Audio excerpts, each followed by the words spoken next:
Estamos de volta com o Pauta em Debate e agora vamos mudar completamente o assunto do programa. Eu recebo aqui nos estúdios da TV Tropical o nosso amigo psicanalista clínico, Dr. Juarez Torres. Seja muito bem-vindo, boa noite. Prazer estar aqui mais uma vez. Nós vamos falar um assunto hoje com o Dr. Juarez e eu vou até explicar para você, meu amigo, e para você, minha amiga. Nós vamos falar sobre as perdas, né? Particularmente sobre o luto. Quem é que nunca perdeu alguma coisa importante na vida? Emprego, né? Uma eleição, enfim, uma pessoa querida que você, um namoro, um casamento que se desfaz, mas particularmente quando você perde uma pessoa querida, quando a morte leva uma pessoa, é claro que eu acredito que seja a maior de todas as perdas. E nós convidamos o Dr. Juarez, até porque, posso falar aqui, me perdoe até a indiscrição, mas o Dr. Juarez perdeu a mãe faz pouquíssimos dias, e ele também já tem um histórico de perdas na família. Como que nós podemos, primeiro, sobreviver a essas perdas, particularmente ao luto, e conseguir administrar isso? Primeiro que as perdas, elas fazem parte do ciclo da vida. O problema é que nós não estamos preparados para as perdas.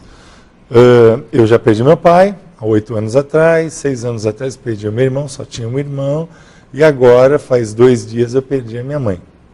Então, nós não estamos preparados para as perdas, elas fazem parte. A fase do luto, ela pode demorar 2 anos, 4 anos e alguns até 1 década.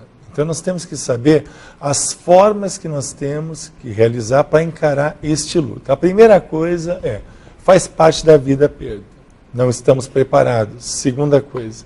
Terceira coisa, o que eu tenho que fazer para que a dor da perda não se torne uma outra patologia, uma depressão crônica, pensamentos de suicídio, queda exponencial do potencial de realização, de sonhos e assim por diante.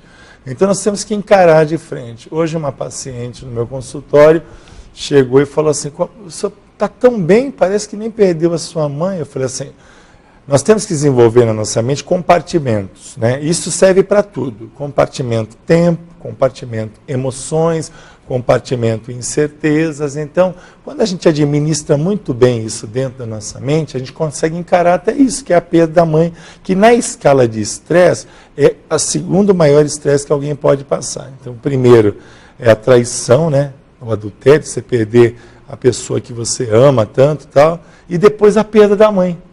E eu passei os 2 níveis de estresse, né? E dentro da família, vários tipos de perda. A primeira coisa é o seguinte, quer chorar? Chore. Quer falar? Fale. Não quer falar? Não fale nada. Tem que ser respeitado a forma que você reage e interage com a perda.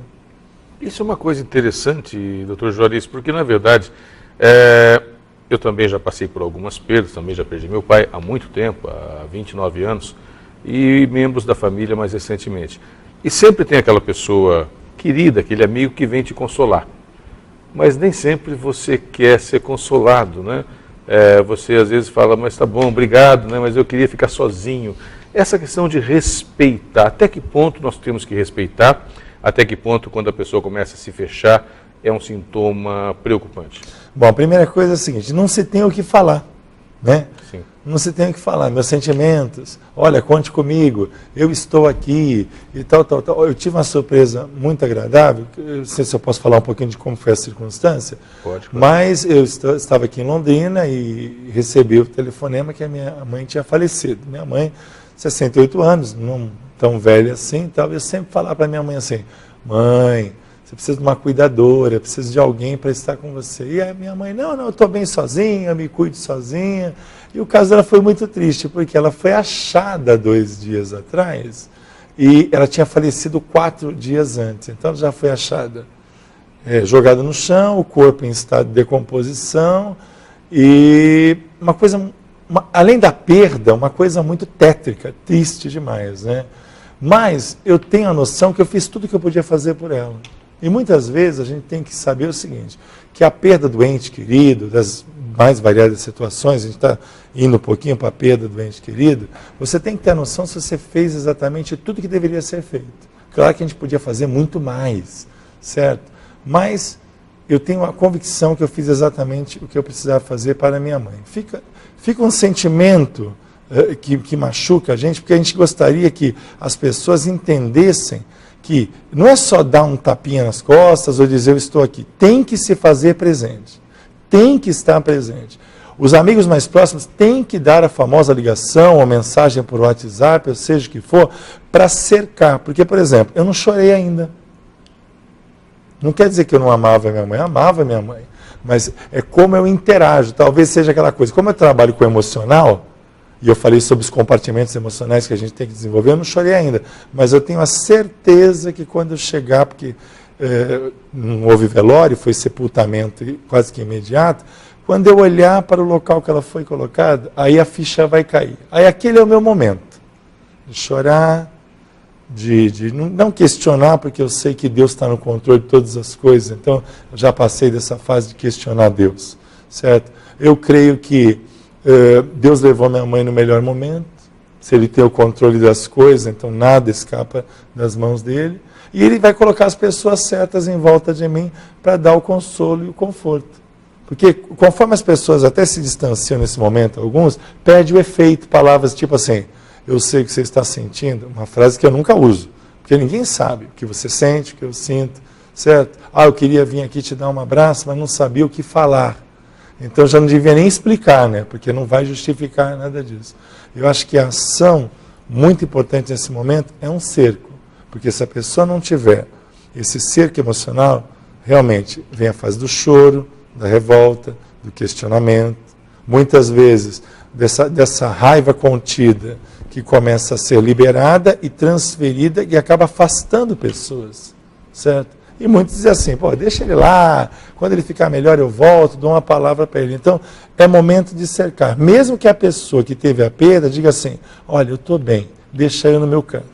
Tem que se insistir em se fazer presente. Quer dizer, deixar no canto, mas uma distância que você possa olhar, possa estar ali ao lado, sempre acompanhando. Exatamente. Uma coisa muito importante é tipo assim, vamos supor, eu perdi a minha mãe. Então, determinado dia da semana, em determinado horário, eu ia na casa dela, eu estava com ela.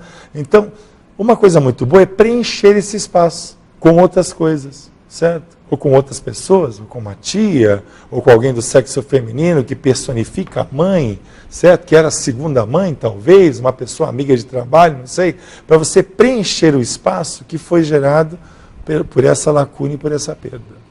Como a gente pode, o senhor disse para a gente aqui que nós não estamos preparados, e eu concordo plenamente, a nossa cultura não é a cultura de aceitar as etapas da vida, mas talvez seja uma cultura de sempre aglutinar, inclusive ganhos, né? Então eu quero ter sempre mais, eu quero ter sempre mais amigos, quero ter sempre mais amores, de repente, eu quero ter sempre mais dinheiro, conquistas, eu quero sempre mais. Mas eu não estou preparado, a nossa cultura não me ensina a, conforme eu vou ganhando, também a abrir mão de alguma coisa, ou a perceber que eu posso perder também nesse caminho. Como se preparar para isso? Bom, se preparar para a perda, como eu falei no início, faz parte da vida. E muitas vezes uma perda, aí eu vou abrir um pouco mais o leque da perda, não vou ficar tanto na perda de um parente. Então, a perda, ela vai abrir espaço para que algo novo venha existir na sua vida. Perdi aquele emprego, como você falou. Perdi uma eleição. Todos os temas que você colocou aqui. E de repente essa perda vai gerar o quê? Reflexão, direções de vida. De repente você perdeu, voltando ao ente querido, perdi o meu pai porque eu não fiquei mais em cima do meu pai, porque eu não levei ele forçado no hospital, tal. A perda faz você reavaliar a sua própria vida, porque muitas vezes você dá conselho para os outros que você mesmo acaba não vivendo. E de repente você está ali num hospital e o doutor fala, a situação é essa aqui. Então, se preparar para a perda é reavaliar a vida. É como velório. No velório, as pessoas, quem está morto sempre era muito bom, né? Quem está lá observando só vê qualidades. Naquele momento você para refletir que a morte ela surge de repente. Certo? Então lá abre o quê? Uma lacuna que vai ser preenchida com algo. Então uma das formas de você, de repente, superar a perda de um parente, um ente querido, é você colocar alguém no lugar. Não quer dizer que essa pessoa vai preencher totalmente, mas nessa fase inicial, a presença dessa pessoa é muito importante. Falar sobre o assunto quando quiser e como quiser. Ver fotografias. Chorar tudo que quiser chorar, certo? Criar novos objetivos, tentar manter uma regularidade alimentar, certo? Que muitas pessoas pedem um apetite, certo? Tentar, de alguma maneira, estabelecer algum nível de exercício físico ou caminhada, mesmo que seja conversando sobre a perda. Então, são alguns itens desse leque amplo para que a gente possa superar a perda e realmente entender que faz parte e ela abriu a lacuna para que algo possa entrar e preencher novamente o todo. Para a gente, nós estamos encaminhando para o final dessa entrevista. Quero agradecer muito a presença do Dr. Juarez Torres, nesse momento particularmente muito delicado. O senhor disse uma coisa que me chamou muita atenção. Eu fiz tudo o que eu podia fazer por ela. Na questão da preparação para a perda, nós também temos que superar nosso orgulho, muitas vezes, e nos reaproximarmos de pessoas com quem a gente está brigado, ou porque eu tenho uma diferença, uma desavença, particularmente falando dos entes da família, né? Então, eu sou brigado com meu irmão, né? Eu não me dou bem com meu pai. É importante superar essas questões, até tendo em vista que essa hora pode chegar. Exatamente, é muito importante porque, como eu milito também na área da medicina psicossomática, então eu acredito muito que as emoções geram doenças. E muitas das enfermidades que existem são fruto exatamente disso, de você não trabalhar bem as decepções, as tristezas, as mágoas. Então nós temos que nos preparar. O tempo passa, mas parece que o ser humano não evolui. A idade chega, as dores chegam, mas parece que a gente não administra muito bem as palavras que devem ser colocadas, as liberações de perdão, porque perdão não é sentimento. Eu estive aqui em outro programa do Luiz falando sobre isso. Perdão é atitude, então a atitude de perdoar. Então nós vamos criar nessa constelação familiar as condições para que, se a perda vier, não fique aquela coisa assim: eu devia ter dito que eu amava, eu devia ter abraçado mais, eu devia ter esquecido aquela nossa desavença. O momento da mudança é agora, para que você possa colher isso no futuro.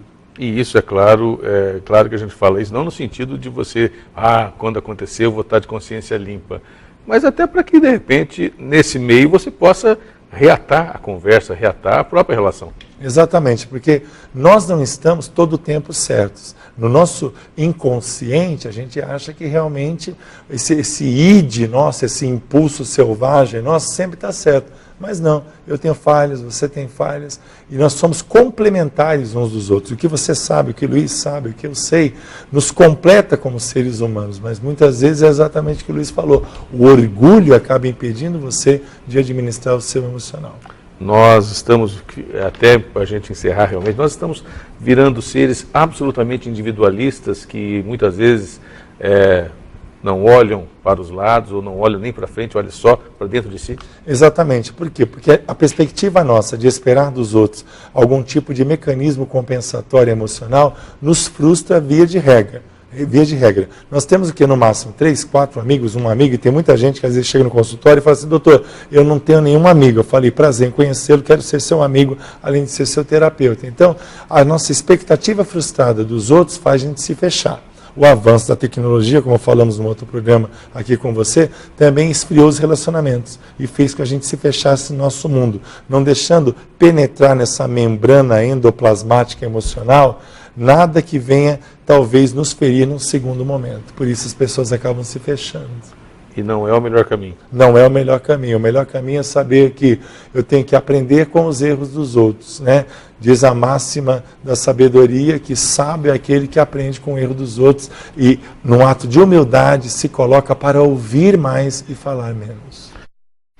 Muito obrigado pela entrevista, meus sentimentos realmente. Luiz, muito obrigado por você dar essa oportunidade e eu poder falar com propriedade, não só com conhecimento, mas propriedade do momento que eu estou vivendo. Para mim é um grande prazer e saber que em momento algum me senti ferido no meu emocional, mas se eu puder contribuir para os seus telespectadores, para realmente eles estarem preparados para a perda, já valeu. Muito obrigado. Obrigado, boa noite. Boa noite.